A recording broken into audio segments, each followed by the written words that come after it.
¿Cuál es la diferencia entre el abuso narcisista encubierto y el abuso narcisista abierto, tanto en términos del impacto en las víctimas como en el proceso de sanación y recuperación?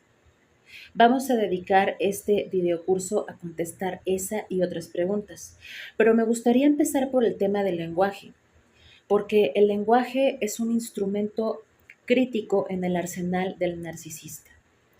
El narcisista utiliza el lenguaje, el abuso verbal y la repetición rítmica de expresiones.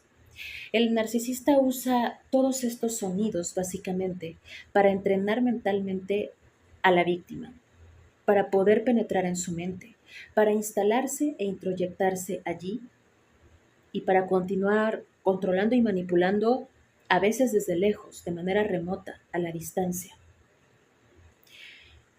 Ahora, tanto el abuso narcisista abierto como el abuso narcisista encubierto comparten muchos elementos en común. Por ejemplo, la fantasía compartida, la introyección, el condicionamiento mental o el entrainment. Todos los mecanismos son en realidad los mismos, pero hay algunas diferencias importantes. Y quizá la primera diferencia fundamental que me gustaría abordar es esa, la del lenguaje. El narcisista abierto suele ser grandioso, desafiante y directo. Lo ves venir. Lo que ves es lo que hay, en muchos aspectos. El uso que hace del lenguaje es instrumental. Su lenguaje es transparente. El narcisista abierto usa el lenguaje principalmente para someter y dominar a los demás, para hostigarlos, para acosarlos, para vigilarlos. El lenguaje en el caso del narcisista abierto es una forma, o al menos está aliado con, una agresión externalizada. Pero, como dije, el lenguaje es transparente en el sentido de que no tienes que adivinar demasiado, ni descifrar o decodificar gran parte de la comunicación, excepto, por supuesto, en algunos casos que ya hemos tratado en otros videos. Pero el narcisista encubierto es diferente. El narcisista encubierto usa el lenguaje de forma encubierta precisamente, sutil, incluso matizada. El lenguaje es una forma de arte en el narcisismo encubierto, porque no hay mucho más disponible. El narcisista encubierto es un narcisista colapsado, recuerda. Es un narcisista que falla o ha fallado y está fallando en obtener suministro o suplemento narcisista de cualquier otra manera, como un narcisista abierto. El narcisista encubierto está lleno de hostilidad y antagonismo. Es pasivo-agresivo. Por un lado, finge ser modesto, finge pseudo-humildad, finge ser altruista y caritativo. Muchos narcisistas encubiertos son prosociales y comunitarios, pero en el fondo el panorama es completamente distinto. Por esta discrepancia entre la autoestima implícita del narcisista encubierto, ¿no?, su complejo de inferioridad en términos de Adler y su autoestima explícita, que esencialmente está basada en el resentimiento, la amargura, el desprecio hacia los demás y el rechazo, en muchos sentidos, de las normas y convenciones sociales, el narcisista encubierto está mucho más cerca de la psicopatía, en ciertos aspectos, mucho más cerca que el narcisista abierto. No califica como psicópata. El narcisista encubierto no califica como tal por varias razones, pero estos elementos sí los tiene en común con el psicópata. Ese odio hacia la sociedad. El psicópata detesta a la sociedad porque la considera inferior. El narcisista encubierto desprecia y aborrece a la sociedad porque cree que se le ha tratado injustamente, que ha sido discriminado. El lenguaje, de forma similar, debe ser encubierto, pasar desapercibido, estar camuflado, disfrazado. Lo que ves o lo que escuchas no es lo que realmente es. El lenguaje tiene un doble significado aquí. A esto le llamamos texto oculto y texto manifiesto.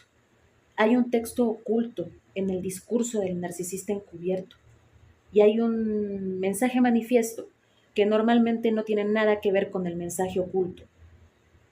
El texto o mensaje oculto es el auténtico, es el real, es la realidad psíquica profunda, mientras que el texto o manifiesto es manipulador y maquiavélico. Dicho de otro modo, el propósito del mensaje manifiesto es disfrazar de alguna manera el mensaje oculto o el texto oculto. Por lo tanto, el narcisista encubierto opera con múltiples capas de significado, múltiples niveles hermenéuticos, múltiples niveles de organización del lenguaje y del comportamiento. Hay conductas encubiertas, ocultas, incluso muy misteriosas, místicas. Y hay conductas manifiestas. Y el propósito de la conducta manifiesta es camuflar y disfrazar la conducta encubierta. El objetivo de la conducta manifiesta es manipular a las personas, modificar su comportamiento, hacer que hagan lo que el narcisista encubierto quiere que hagan. En el narcisismo abierto también existe esta brecha, este abismo entre lo oculto y lo visible, entre lo real y lo fantasioso, entre la autenticidad y la representación. Esto existe en todos los tipos de narcisismo, pero en el narcisismo abierto, el abismo normalmente sale a la superficie tarde o temprano. El narcisista abierto es tan despreciativo, se siente tan superior y tan divino, que la mayoría de las veces ni se molesta en ocultar nada. Da por sentado que tiene derecho a la propiedad ajena, a la atención de los demás, a su admiración, a su ayuda, a su colaboración, etc. Este sentido de derecho o grandiosidad en el narcisista abierto hace que normalmente no sea necesario ni el disfraz, ni el camuflaje, ni el ocultamiento. En cambio, en el narcisista encubierto, esta necesidad sigue intacta. El narcisista encubierto carece de autoestima y de confianza en sí mismo, mucho más que un abierto. No puede regular su sentido de valía personal ni desde el exterior ni desde el interior. El narcisista encubierto no usa el lenguaje para comunicar, sino para lo opuesto, para no comunicar, para evitar la comunicación, al menos para evitar la comunicación significativa, es decir, la comunicación que implica revelación auténtica. Mientras que el narcisista abierto usa el lenguaje para manipular, impresionar y crear una fantasía compartida, el encubierto lo usa para confundir, aislar y encubrir su verdadero yo. El narcisista grandioso usa el lenguaje para evitar, para retirarse y para restringir.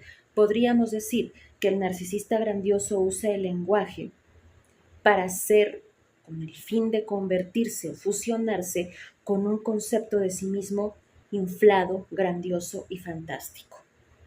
El narcisista grandioso usa el lenguaje para convertirse, mientras que el narcisista encubierto usa el lenguaje para desconvertirse, para no ser. Un ejemplo perfecto de esto es el silbido de perro. Y es mucho más común entre los narcisistas encubiertos. Los narcisistas grandiosos usarían esta técnica principalmente para humillar o someter a alguien. Los narcisistas encubiertos la usan literalmente como su forma entera de comunicación. Ahora bien, el silbido de perro es una situación en donde las palabras o frases tienen un significado que es privado, un significado limitado a dos personas o a un grupo de personas. Pero esas mismas palabras y frases serían interpretadas y entendidas de manera completamente distinta por personas externas. Entonces, en el dog whistling o en el silbido de perro hay un grupo interno, un grupo semántico interno. Es como un grupo simbiótico. Puede ser un grupo de 2, 3, 4, 9 o cientos de personas, pero es un grupo limitado. Es un grupo interno en donde las palabras y frases tienen un significado conocido solo por los miembros de ese grupo. Y los externos que observan al grupo nunca podrían comprender completamente el lenguaje que usan sus miembros. Ahora, el narcisista abusa de este mecanismo. El narcisista grandioso usa el silbido de perro, como dije, para avergonzar o inducir culpa o humillar a su pareja, a su víctima, amigos.